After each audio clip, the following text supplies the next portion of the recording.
अभी मौजूद हूँ जनपद सुल्तानपुर में उसी खबर के साथ, उसी चर्चित हत्याकांड के साथ महेश गौतम की। बता दें आपको 3 सितंबर 2025 की शाम महेश की हत्या कर दी जाती है। खबर ये तमाम खबरों में आपने देखा होगा कि हत्या में कोई और नहीं, उसकी पत्नी और उसके प्रेमी ने मिलकर उसकी हत्या करती है। उसको यहाँ से उसको यहाँ मार्केट से बहला फुसला के उसके पत्नी के प्रेमी ने उसको लम्हुआ ले जाते हैं और वहाँ उसे शराब पिलाता है। शराब इस कदर पिलाता है कि वो अपने पैरों पे चलने के काबिल नहीं रह जाता। जब वो काबिल नहीं रह जाता तो पास के गांव के घर के पास के बगीचे में उसको लाया जाता है और वहीं उसको गिरा दिया जाता है और वहीं से उसकी पत्नी को फ़ोन किया जाता है कि अब आओ। और पत्नी जाती है, पहला वार ईंट से करती है उसके सीने पे। इसके बाद जयप्रकाश उर्फ डंगर, जिसका नाम है, वो चाकू से उसकी गला काटकर निर्मम हत्या कर देता है। महिला आती है, उसकी महेश की पत्नी आती है घर पे और रात में कुछ महिलाओं के साथ खोजने का झूठा प्रयास करती है। ऐसे में परिवार की स्थिति कहा जाए तो आप देख सकते हैं ये परिवार की स्थिति है।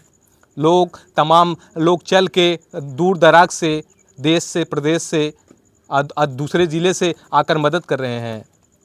बता दें आपको कि महेश की शादी हुए 18 वर्ष हो गए थे, लेकिन इन 18 वर्षों में कब डांगर से उसकी पत्नी का संपर्क हो जाता है, संबंध हो जाता है कि किसी को कुछ पता नहीं चलता। और संबंध इस कदर हो जाता है कि अभी हम लोग बिटिया से बात कर रहे थे तो वहाँ बिटिया ने कहा कि कुछ उसको सूत्रों से कुछ पता चला कि उसकी माँ का इरादा था कि पहले पति को हटाती, इसके बाद फिर वो इरादा बना ली थी कि बच्चों को भी रास्ते से हटा दिया जाए और यहाँ से भाग लिया जाए।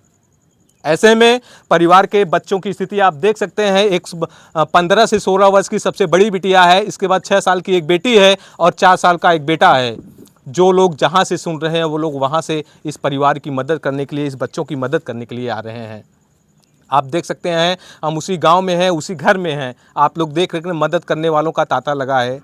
एक से एक लोग आ रहे हैं। हम आपको बता दें मदद का कोई मोल नहीं होता, चाहे वो 1 रुपए का हो, चाहे 1 लाख का हो। संकट में जो सहारा बन जाए वही सबसे बड़ा मसीहा होता है। ऐसे में कुछ लोग आए हैं, हम उनसे बातचीत करते हैं और जानने का प्रयास करते हैं कि उनको किस माध्यम से सूचना मिली और किस प्रकार का सहयोग परिवार के लिए करने आए हैं और कहाँ से चल के आए हैं। तो बातचीत करते हैं। क्या नाम है आपका? अनिल कुमार। आप इसको मत पकड़िए। कहाँ से चल के आए हैं आप? हम आए हैं लम्भुआ ग्राम सभा मुरली। क्या हैं आप वहाँ के कुछ नेता? हम वहाँ के नेता नहीं हैं, हम वहाँ के जनता हैं। जनता हैं। कैसे आपको ये सूचना मिली फिर? बस हमको सोशल मीडिया से हमें सूचना मिली इसी में। किस प्रकार की मदद करने के लिए आप परिवार के आए हैं? बस मदद यही है कि बच्चों की पढ़ाई लिखाई हो, उनका घर गृहस्थी जो है वो चलती रहे। देखा जाए तो वो जो महेश की पत्नी थी जी, पूजा, उसने अपने बच्ची की पढ़ाई 8वीं तक करवा के छुड़वा दिया था, इसलिए कि केवल वो घर का चूल्हा चौका काम करे और इसलिए वो बच्ची काम करने के नाते पढ़ाई छोड़ देती है अपनी। जी। आप उस बच्ची के लिए क्या नहीं, कहेंगे? उस बच्ची का हम एडमिशन करवाएंगे और जितना पढ़ना चाहेगी, जिस विद्यालय में पढ़ना चाहेगी वो अपना पढ़ सकती है। अगर देखा जाए छूट जाए किसी बच्चे के लिए, किसी बच्ची के लिए जो पढ़ाई कर रहा हो तो उसको अगला वर्ष अगर उसका एडमिशन चाहे कितनी अच्छी संस्था ने जब बात किया तो बच्ची ने यही कहा कि अब हम आगे नहीं पढ़ना चाहते, हमारे भाई बहन हैं हम उनको पढ़ाना चाहते हैं, लेकिन अब बच्ची वो आगे नहीं पढ़ना चाहती, उसके लिए आप क्या प्रयास करेंगे? किस प्रकार से उसको, उस बच्चे को समझा के बुझा के उसको एक बार शिक्षित बनाना है ताकि वो अपना परिवार आगे लेके जाए। देखा जाए तो सबसे बड़ी वही लड़की है, वही दोनों बच्चों का भी सहारा बनेगी। हाँ, सहारा तो वही है, इसलिए कि उसकी सबसे बड़ी घर में वही है। तो घर में सहारा बनने के लिए तो भाई बड़ा लड़का ही या लड़की हो वही हो सकता है। तो उसको भाई आर्थिक मदद से उसको आगे बढ़ाया जाएगा और अगर बच्ची पढ़ने चाहती है तो उसको पढ़ाया जाएगा। अगर देखा जाए तो अभी आप सहयोग करने आए हैं, ये दुख की घड़ी है, हो सकता है भविष्य में बच्ची को या इस दोनों बच्चों को, परिवार को कुछ और ज़रूरत पड़े, शादी विवाह करना हुआ, पढ़ाई तो लोग आप मदद कर रहे हैं, हो सकता है इससे हो जाए, लेकिन अगर देखा जाए शादी विवाह बहुत से ऐसे कार्यक्रम पड़ेंगे, क्या उसमें आप लोग साथ देंगे? बिल्कुल, हाँ, साथ देंगे। जब तक हम लोग हैं तब तक हम लोग साथ देंगे। बीच बीच में आके खोज खबर बिल्कुल लेते रहेंगे। ठीक है साथियों, बड़ी अच्छी बात है, बहुत कम ही लोग मिलते हैं ऐसे। शायद ये भैया हैं, अभी ना ये अपने गांव के कुछ हैं, ना नेता प्रतिनिधि, कुछ भी नहीं हैं, लेकिन इनका दिल पसीजा इनकी इतनी काबिलियत थी कि हम सहयोग कर सकें, ये सहयोग करने के लिए आए हैं। और भी कुछ लोग हैं, उनसे भी हम बातचीत करेंगे। और एक महिला यहाँ पे आई हैं, वो भी इस परिवार की जो है, इन बच्चों की जो है मदद करने के लिए लाई हैं, कुछ सामान भी लाई हैं। आप देख सकते हैं ये सामान है, हम उनसे भी बातचीत करेंगे, ये कहाँ से चल के आई हैं, उनको कैसे ये सूचना मिलती है और क्या इन बच्चों का ये अभी सहारा बनेंगी या भविष्य में भी सहारा बनेंगी। क्या नाम है आपका? मेरा नाम रोहिणी पटेल है। मैं डकाई से आई हूँ, लंबुआ साइड से। और मैंने यहाँ नगर पंचायत लंबुआ से प्रत्याशी के रूप में मैंने चुनाव लड़ा था। अच्छा। बीएसपी से। अच्छा जी, ये मैंने मीडिया के माध्यम से मैंने देखा बच्चों को। ठीक है, वो गई, उनकी मानसिकता थी, लेकिन बच्चों को देखकर मुझे बहुत ज़्यादा तकलीफ़ हुआ। जी जी जी। और मैं मुझसे जो बन पड़ा, मैं बच्चों की मदद करने के लिए या ये कहिए उनका सहयोग करने के लिए मैं यहाँ पे आई हूँ। आप किस प्रकार का उन लोगों का सहयोग कर रही हैं? क्या क्या किस प्रकार से क्या दे रही हैं?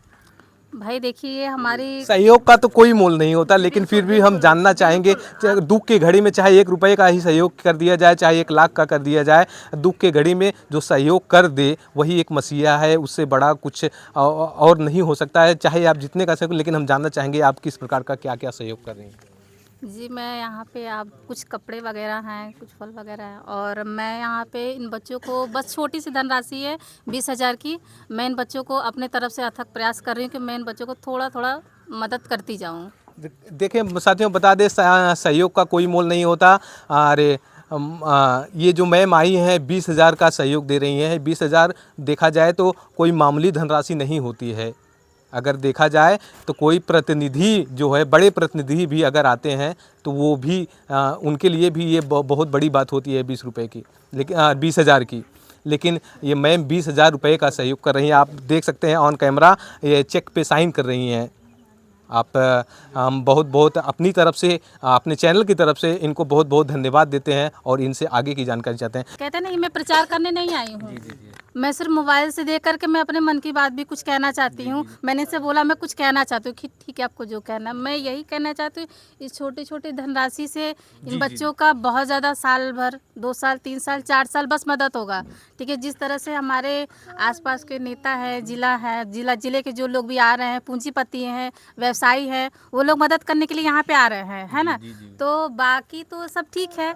जिस तरह से ये हमारा ज़िला सुल्तानपुर के अंतर्गत ही आता है, तो मैं यहाँ के जो संपन्न हैं, ठीक है, जो अच्छे संपन्न हैं, जो अच्छे अच्छे नेता मतलब बड़े पद पे हैं, जो व्यवसायी है, जो पूंजीपति है, मैं उनसे एक अनुरोध ये करना चाहूँगी कि बच्चे, जिस तरह से आप जान रहे कि पढ़ना नहीं चाहती है ना। आप इस गांव की स्थिति देख रहे हो कि यहाँ कोई विकास नहीं है। हो सकता है अभी स्टार्टिंग हो प्रधान जी के लिए।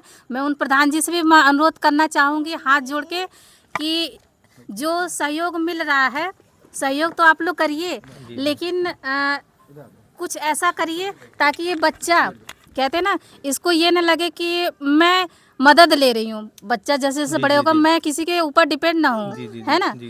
मत कुछ अब बेरोजगार के रूप में करे, जैसे बेरोजगारी है, कुछ रोजगार मिल जाए उसको, उस बच्चे को रोजगार में किसी के, जैसा कि ठेठ भाषा में सयान बिटिया है, किसी के घर जाएगी नहीं। समाज भी आप देखते हैं कितनी गंदगी फैली है, एक के साथ दूसरा, दूसरा देख तीसरा, ऐसा हो रहा है ना।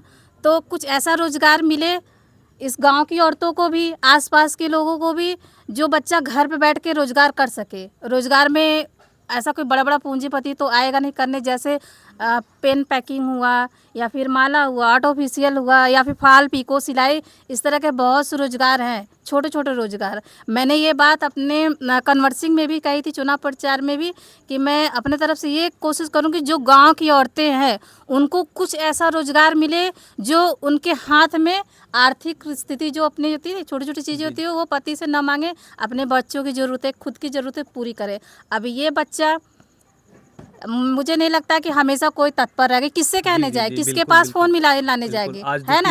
आज लोग आएंगे, बिल्कुल भूल जाएंगे, बिल्कुल, है ना। अब मैं यही यहाँ के लोगों से, बड़े लोगों से, या कहिए पूंजीपतियों से, व्यवसायी से, प्रधान जी से अनुरोध करूँगी, कुछ ऐसा रोजगार फैलाए गांव में फैलाए, या फिर इस बच्ची को भी दे। अगर ये बच्ची करेगी, इसको दे के कोई और करेगा, करते करते कुछ ऐसे रोजगार करे। नहीं 1,000, 500 2,000 3,000 इस तरह के छोटे छोटे जो मदद होते बच्चा का करेगा, छोटे स्कूल में ही अपने भाई बहनों को पढ़ाएगी, अपना भरण पोषण करेगी। जी बिल्कुल। बस ये मैं अनुरोध करना चाहती हूँ। और ये काम सिर्फ और सिर्फ आप हमारे भाई जो बंधु हैं मीडिया, उन्हीं के माध्यम से ये पूर्ण हो सकता है।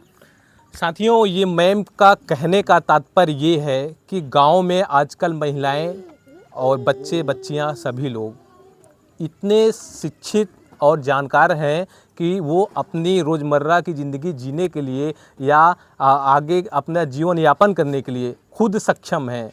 बस उनको चाहिए तो सहारा, एक कंपनी या किसी प्रकार का ऐसा रोज़गार जिससे वो कर सकें। हालांकि सभी लोग जागरूक, सभी लोग शिक्षित हैं, लेकिन उनको रोज़गार नहीं मिल पाता। इनके कहने का उद्देश्य यही है। संस्था तो बहुत सारी है, संस्थाएं बहुत सारी खुली है, लेकिन जानकारी नहीं है। जी। है ना, हमारे लंबुआ में बहुत सारी संस्थाएं खुली है, लेकिन दिक्कत क्या है कि जानकारी नहीं है। जो गांव जाके पहुंचाना चाहिए उनको, पर मुझे तो पता ही नहीं ये चीज़ है। ऐसा है, हम लोग खुद अपनी पर्सनल बात, मुझे उन लोग को पता ही नहीं कैसे, जब औरतें बाहर निकलेंगी ना कैसे पता। इसलिए गांव घर जिसको ज़रूरत है वो आगे आकर के कर सकता है ना।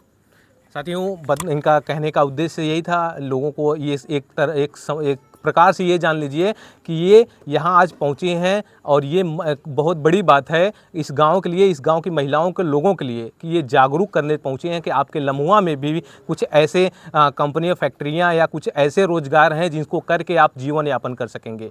हालांकि इनकी जितनी क्षमता थी, कहा क्षमता का सहयोग का कोई मोल नहीं होता। चाहे मैंने फिर से एक बार बोल रहा हूँ कि चाहे वो 1 रुपये का हो, चाहे वो 1 लाख का हो।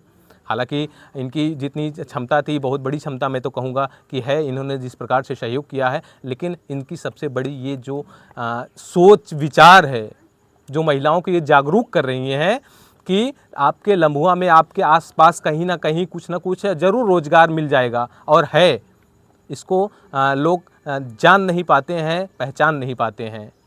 आप भी अगर वीडियो आपके तक पहुंच रही है तो आप भी इस जागरूकता का एक हिस्सा बन सकते हैं। आप भी किसी माध्यम से, अगर आपके आसपास कोई ऐसी फैक्ट्रियां हो, ऐसे कारखाने या ऐसे कारोबार हों, आप उसको सोशल मीडिया या किसी अन्य माध्यमों से जाकर लोगों को अपने यहाँ जागरूक कर सकते हैं, जिस प्रकार से ये मैम कर रही हैं। लेकिन इन सभी बातों के साथ साथ मैम से हम कुछ और भी बातें करते हैं आजकल जो समाज में चल रहे हैं। मैम, देखा जाए तो आजकल जिस प्रकार से पत्नियां जो हैं अब पतियों को हत्या करवा दे रही हैं, ले जाके कहीं हनुमान के बहाने उनको पत्थर से पहाड़ियों पर से फिकवा दे रही हैं, कहीं सांप से कटवा दे रही हैं, कहीं ड्रम में कटवा के भरवा दे रहे हैं। जिस प्रकार से ये देखा जाए तो महिलाओं के ऊपर काफ़ी सवाल खड़े हो जा रहे हैं आजकल, आज के इस युग में देखा जाए तो। आप उन महिलाओं को किस प्रकार से जागरूक करेंगी, किस प्रकार से कहेंगी कि ये ऐसे जो कृत्य हो रहे हैं इनसे वो सावधान रहें, इनसे वो जागरूक हों?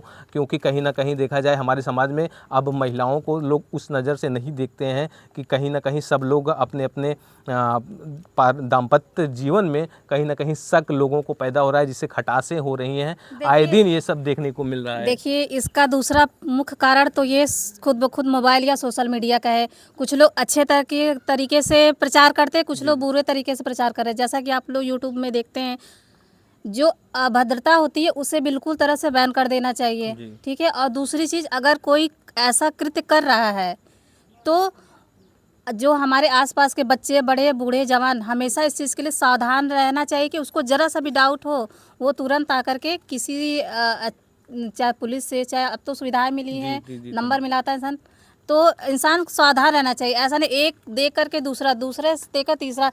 जैसा कि आप लोग 6 महीने 7 महीने में देखे, इस तरह के बहुत से इसी से भी केसेस सिर्फ गांव के नहीं हैं, शहरों में भी ऐसे हो रहे हैं। तो इसका कहते हैं ना, ये आधा ज़्यादा प्रभाव मोबाइल का भी है। इतनी सी बात होती, इतना बड़ा चढ़ा के बताते हैं, है ना।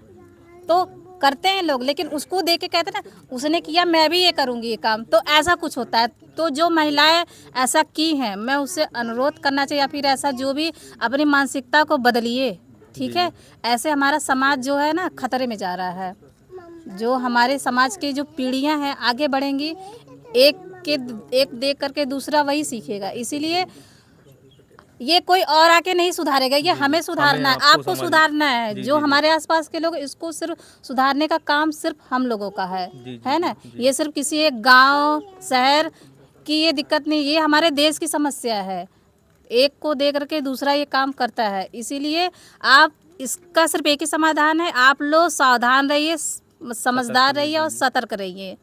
साथियों, जिस प्रकार से मैम ने कहा कि सावधान रहें, सतर्क रहें, ये समाज जो है हम ही आप लोगों से बना है, इसको हम ही आप लोग सुधारेंगे, हम ही आप लोग बिगाड़ेंगे। मैम का कहने का उद्देश्य यही है कि हम समाज में अगर रह रहे हैं तो समाज में कुछ ऐसे भी चीज़ें हैं जो समाज को प्रभावित कर रहे हैं, कहीं ना कहीं उन चीज़ों के खिलाफ आवाज़ उठानी चाहिए और उसका सही उपयोग करना चाहिए। ऐसे में हम एक बार फिर से मैम का परिचय लेते हुए अपनी वाणी को विराम देंगे। क्या नाम है और नाम पता एक बार फिर से बता दीजिए। मेरा नाम रोहिणी पटेल है। हाँ। मैं लंबुआ नगर पंचायत की प्रत्याशी रही हूँ। वर्तमान में अभी आप कुछ हैं? जी, वर्तमान में फ़िलहाल मैं एक नागरिक हूँ और हमारे घर से कहते हैं ना, हमारी बड़ी सिस्टर जो है धारपुर लंबुआ मुरली की वो हैं, प्रधान हैं। अच्छा जी। साथियों, मैं मैम को बहुत बहुत एक बार अपनी तरफ से, अपने चैनल की तरफ से, अपनी टीम की तरफ से बहुत बहुत धन्यवाद करता हूँ कि समाज में ऐसे कम ही लोग होते हैं कि जो सामने निकल कर आते हैं और लोगों को सहयोग और जागरूक करते हैं। जिस प्रकार से मैम ने ये कार्य किया है, इस मैम के इस कार्यशैली पे आपकी क्या राय है, इनके विचारों पे आपकी क्या राय है, अपनी राय कमेंट बॉक्स में ज़रूर दीजिएगा। हम फिर मिलेंगे किसी अन्य खबरों के साथ। तब तक के लिए जय हिंद, जय भारत।